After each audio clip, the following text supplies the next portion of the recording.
Hello everyone, आज हम इस वीडियो में बात करेंगे एरो पर। वैसे तो एक दो पहले भी मैंने इस पर वीडियोस बनाई हैं, मगर आज जो टॉपिक है वो थोड़ा सा मुख्तलिफ है। तो सबसे पहले यहाँ पर मैं एक एरो ड्रा करता हूँ और यहाँ से इसे मैं लेकर जाता हूँ यहाँ पर और आऊँगा इफेक्ट्स कंट्रोल में।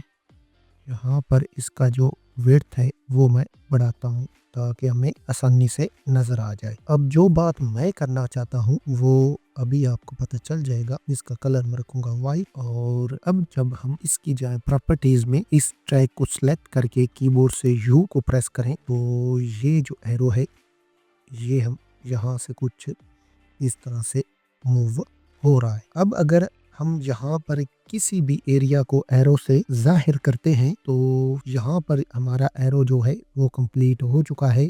हम एक फ्रेम पर जाकर इसे यहाँ से कट करते हैं अल्ट और बड़ी ब्रैकेट को प्रेस करके। तो अब अगर हम देखें तो यहाँ पर जो एरो है यहाँ से अचानक कट हो जाता है, तो ये कुछ अच्छा नहीं लगता। और अगर मैं इस एरो को यहाँ पर रहने दूं और सिलेक्ट करूं और जाऊं एनिमेशन कंपोजर में, बाय द वे ये एक प्लगइन है, आपको इंटरनेट पर फ्री में मिल जाएगा। अगर ना मिले तो मुझे मैसेज करना, मैं आपको लिंक प्रोवाइड कर दूंगा। तो मैं यहाँ पर आऊंगा स्टार्टर पर इस सेट में और यहाँ पर नीचे ये एक गाशियन इफेक्ट है। अगर मैं इस पर क्लिक करूँ और यहाँ से आउट कर दूं तो ये इस पर अप्लाई हो चुका है। अब अगर हम एरो को देखें तो जो कि कुछ इस तरह जाएगा और यहाँ से, सॉरी इसे मैं कुछ आगे लेकर जाता हूँ यहाँ पर।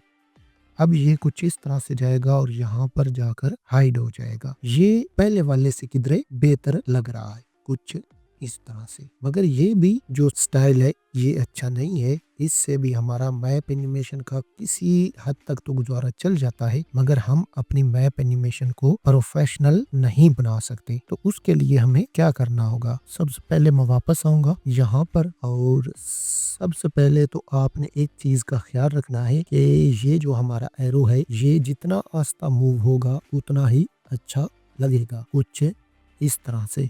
और यहाँ पर अगर हम फॉर एग्जांपल यहाँ पर की फ्रेम लगाते हैं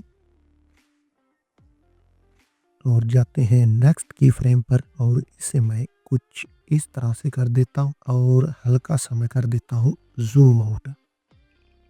तो ये कुछ इस तरह से मूव होगा और देखने वाले को भी अच्छा लगेगा। यहाँ पर हमारा एरो तो कंप्लीट हो गया। अब हमने क्या करना है कि हमने इस एरो को अब यहाँ पर खत्म करना है। उसके लिए मैं आऊंगा यहाँ पर 215 पर और यहाँ पर एक जो है ये स्टॉप की फ्रेम लगाऊंगा और जाऊंगा। फिर मैं यहाँ पर शिफ्ट और पेज डाउन को मैं प्रेस करूंगा और यहाँ से इन दोनों की फ्रेम्स को, ये जो पहले वाले मैं कॉपी करूंगा, कंट्रोल सी और कंट्रोल वी कर दूंगा। ये यहाँ पर आ चुके हैं। अब इन की फ्रेम्स को मैं लेकर आऊंगा करीब, क्योंकि ये अब हम एरो को हमने जल्दी खत्म करना है। दोनों की फ्रेम्स को वापस सेलेक्ट करूंगा, इस पर राइट क्लिक करूंगा और यहाँ पर आऊंगा की फ्रेम असिस्टेंट में और यहाँ से कर दूंगा टाइम रिवर्स की फ्रेम। तो अब देखिए ये एरो हमें और अच्छा लगेगा। तो एक दफा हम प्ले करके देखते हैं कुछ इस तरह से। और यहाँ से इसे मैं करूँगा कट, अल्ट और बड़ी ब्रैकेट क्लोज। और अब मैं इस पर अगर गॉसियन ब्लर लगा दूं तो ये बहुत ही अच्छा इफेक्ट बन जाएगा कुछ इस तरह से। और इससे मैं लेकर जाऊंगा हल्का सा आगे इस गॉसियन ब्लर को और कुछ इस तरह से, ताकि जो ही ये वापस आए तो ये ऑटोमेटिक हाइड हो जाए और वो भी आस्ता सा।